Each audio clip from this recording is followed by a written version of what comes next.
Yeah, Tyler, you have some really bad luck, or Yeah. bad luck with predators. Yeah, animals don't like me. Yeah. I try to do my favor back to them though. Yeah. Try to. Well, yeah, you saw a mountain lion this year up close. Let's back up a little bit. Okay, go ahead. Tyler got half eaten by a bobcat In Pennsylvania. in Pennsylvania, And and I think we should mention that before we go into the rest. That's a good. I also want to mention Mason with the gun watched it happen. So Let's hear it from your perspective. okay, so there I was, like 14 years old, just a little squirt.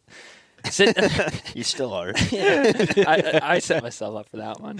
But yeah, I mean, it was like still dark out, essentially. We have this turkey roost at 100 yards, perfect setup. Mason's calling for me. So Mason's calling. I'm like 50 yards in front of him, turkey 100 yards in front of me. It's like just getting that twilight where you can see 10 feet. You can almost see the silhouette of the turkey.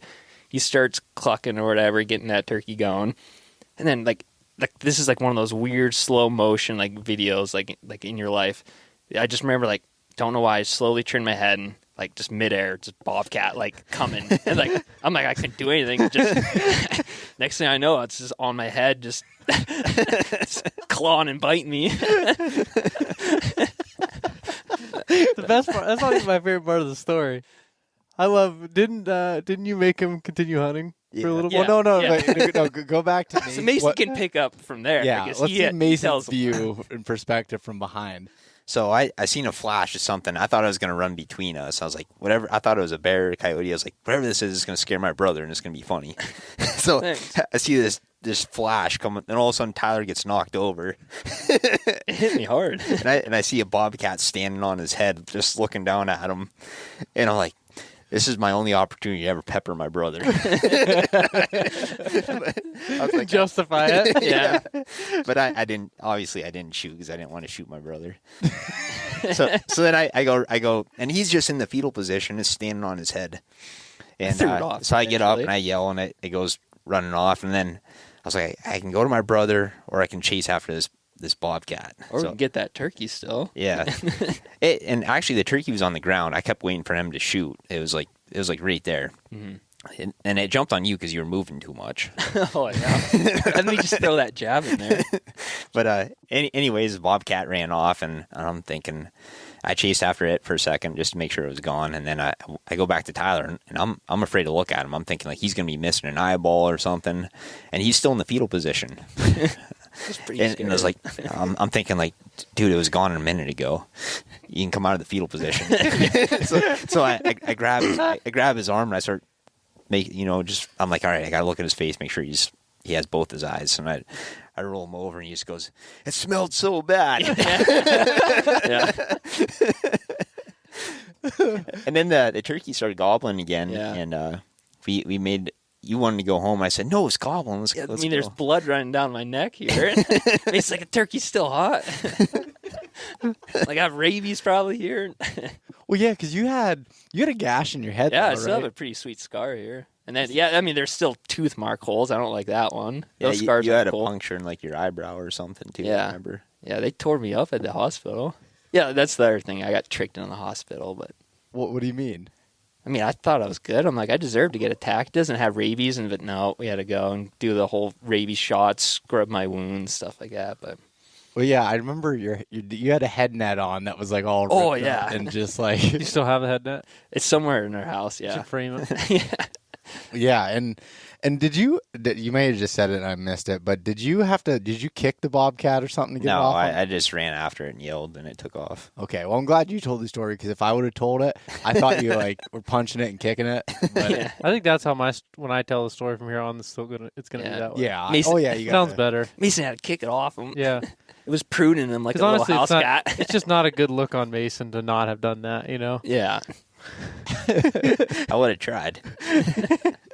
Yeah, that was that was funny. Well, not really funny, but that was like that was it was pretty funny. Cool. that was kind of the start and I'm kind of changing the direction of this podcast a little bit, but this is funny. But like the direction of Tyler's encounters with dangerous game. Yeah. So then I don't think you had anything more in PA, but then once you moved to Montana, I had a bald eagle, but that's What do you mean you had a bald eagle? yeah. Me and Mason used to be big into trapping and stuff like that, and I mean, this was before the BOBCAT, I think, and so I was like 10. Everything's big when you're 10, and there was just an eagle like in a tree, like at 10 feet above me or whatever, and it swooped down at me. But I'm saying, like, when I'm like 5 foot and the eagle's wingspan's 8 foot, and It probably could have picked you up. yeah, I was saying. Well, that's another random story, but South Dakota, we watched an eagle like attacking some deer. Yeah. That was a golden eagle, though, right? Yeah. Yeah, Those things are but giant. yeah. So eagles don't like bobcats, wolves, mountain lions. So far, yeah. Yeah, and yeah. So then was the next one the wolf? No, I think that the next one that was funny is when you shot your black bear in the spring Oh, last year. Or yeah, well, I guess 2 years ago now because it's 2024 when we're recording this. But when you shot a black bear in heavy grizzly country, and you were so afraid of because you were by yourself. yeah, So you packed out the entire bear, all the meat and the hide and rug, all by yourself. yeah. That was a bad one. Yeah, and I shot it like right at 10 p.m. because this is like June, so not 10 p.m. but Late. last light. Yeah. And then I remember, like, I think I loaded up my backpack. It was like midnight, but the whole time, I mean, I'm next to a river, so you can't hear. Every time I pick my head up, I'm seeing like eyes. I hope they were deer, but yeah, I'm just playing DMX as loud as it can go on my phone. Phone dies, and then yeah, so I get back to that truck like at 1 a.m. It's just that was like a terrible night. Yeah, and so a 100-pound backpack and all alone, no service, Probably more no than phone. 100 pounds. It was heavy. Yeah. I had some adrenaline going for like 4 hours though. That was scary country. Yeah. Yeah. And then the next one was the wolf encounter, right? Yeah. So this year, spring bear hunting. Yeah. So, do you want me to dive into Yeah, that? dive one? into it.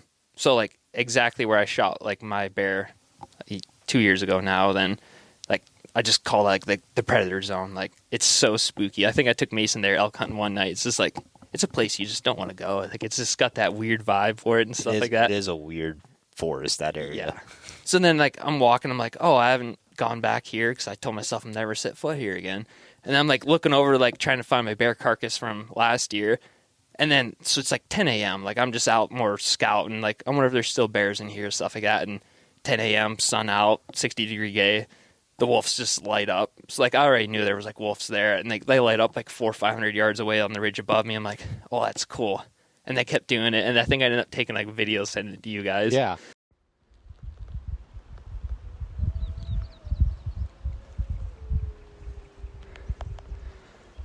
And then I'm like, okay, I'm going to keep with my plan walking up this drainage. Like a half hour goes by, I make it like another 1.5 miles up there. And they howl again, like perfectly above me. I'm like, okay, that's a weird coincidence. Okay, I'm going to backtrack and head up this other drainage. So now there's going to be a big mountain dividing like where we were. So I backtrack, go up there, don't hear anything for like 2 hours. And then I hear the wolves again. Same elevation and on my back trail now. I'm like, son of a gun. And because here's the thing, my family always yells at me for this. I only carry 3 bullets, 3 in the gun. I don't think I had my pistol that day, and so here I am in grizzly and wolf country. I know I'm going into there, and I bring 3 bullets, and I'm like, well, I can't turn around now. They're behind me. It's like 1 p.m. I don't know why they're still howling. Like I'm afraid to even think. I'm like, are they after me? So then I go like another like 2 miles. And now they're like 100 yards away howling to like my left. I'm like, I'm out. I just immediately turned around and pretty much jogged the whole way back. And I'm seeing their tracks, their poop like on my trail and stuff like that. And yeah, pretty much jogged the whole way back to the truck that day. Luckily, your stride might be one of the only people in the world that could outrun a wolf or outwalk one at least. I felt good about it though, at least.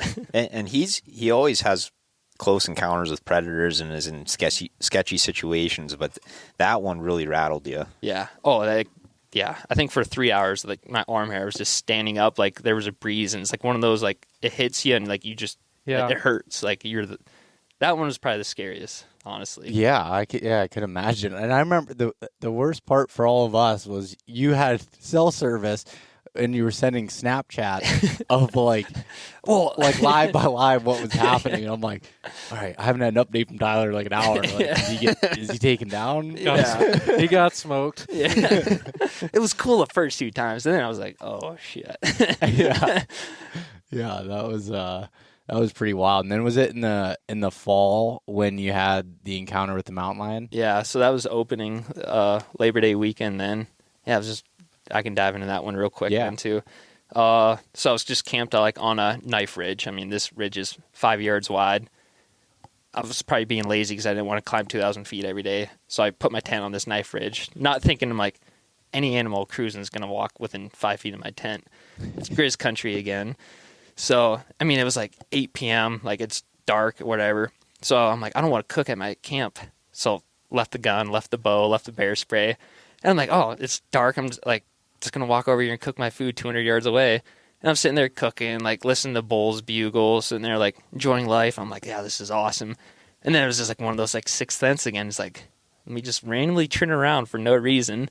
And I just see this like animal like crawling. And I'm like, my first thought was like, there's a wolf and I don't have a weapon to like get this wolf. I was like disappointed.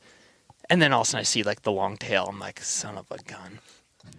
And then it just kept walking, like stalking. And I'm like, son of a gun. And so I stand up. And then, like, yeah, now I know it's a mountain lion. It's like at 50 yards. And then when I stand up, it kind of stops. And I'm like, well, I got 200 yards to the tent, 50 yards from a mountain lion. One of those is like, well, what do I do? Is I start yelling at it, and then it just sits down and looks at me. I'm like, oh. He is not scared of me. Yeah. That plan failed.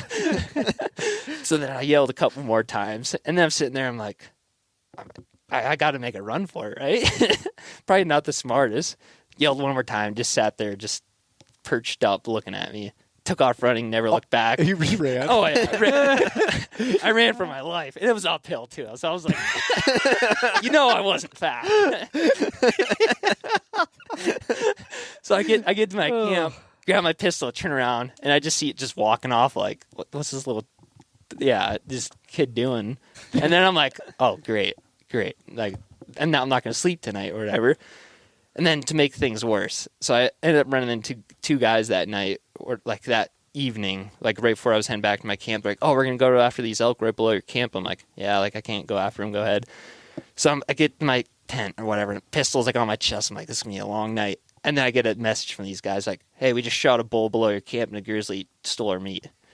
And this is like 500 yards away, I think this is where they got it. I'm like, no, I'm really not going to be able to sleep. It's a long night. I think it was like 7:05. I'm like, it's bright enough. Packed up camp, ran off that mountain. So I didn't realize the mountain lion encounter was at night. So you saw it with your headlamp? I mean, it was like one of those twilight things. Like, it's 50 yards, and I think it's a wolf. And then it kept getting closer and closer, and I'm like, then I see the tail. I'm like, it's like one of those. Like, yeah, it's just bright enough. I mean, I had a headlamp, but Yeah. So what did you learn from these experiences? unfortunately, I don't think anything. I meant like maybe take your gun with you. Oh, okay, yeah, that one. But yeah, I think after that one, I bring 6 bullets now. Okay. And then bear spray never leaves my vinyl harness now. That's good. Because before in rifle season, I'm like, I don't need the bear spray anymore. But yeah, bear spray doesn't leave my vinyl harness now. No, that's I did learn some stuff. Yeah. 6 bullets, bear spray. Probably more bullets, but Yeah, it doesn't matter how many weapons you have if you don't have them in usable space. Yeah. It doesn't. Yep. Yeah, that's yeah, and you wonder why like the whole family's worried about you hunting by yourself. I know. out there. Yeah. Like Tyler's out there by himself again. Like, who knows what's gonna happen? Yeah. Sleeping in grizzly country. Yep. 3 bullets. Yep. That's comical because like again I just got like a little bit of messages from you and then a little bit relayed from Mason, but hearing it from your mouth that you ran, I didn't know that part of it. That is absolutely hilarious. I think what makes it funnier is we've all seen him run before. It's not To pretty. some extent. It's pretty goony looking. He's like a gazelle, but goonier. Yeah. It's slow. So basically your walk is extremely fast, but your run's not much faster. Oh, yeah. Yeah, that's why I don't run. Oh man, that's hilarious.